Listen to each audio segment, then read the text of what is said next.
Hi, I'm Jack Junella, libero of the Signal HT Spikers. Almost every day for 4 hours to 5 hours a day.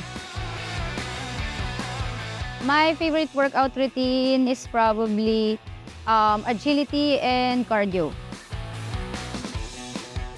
My motivation to win is my passion itself and my love for the sport.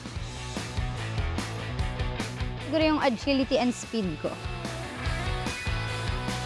If given a chance, siguro setter kasi parang siya yung pinaka-leader ng team kasi siya yung nagbibigay ng play, siya yung nagpapaikot talaga.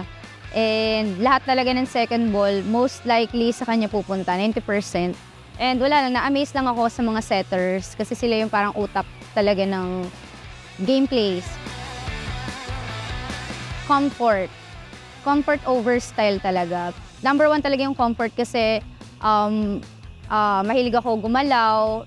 Lalo sa position ko, kailangan sakop na sakop yung paa ko kasi I move a lot.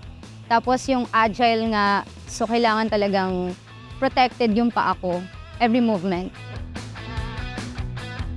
Experience ko, comfort talaga kasi unang sukat ko pa lang, malambot siya and that's one thing I look for in a shoes. Kasi kailangan hindi masyadong matigas yung shoes dahil I move a lot. And dahil nga libero ako, kailangan talaga comfortable ako dun sa shoes para comfortable din ako sa ginagawa ko para makapag-perform ako.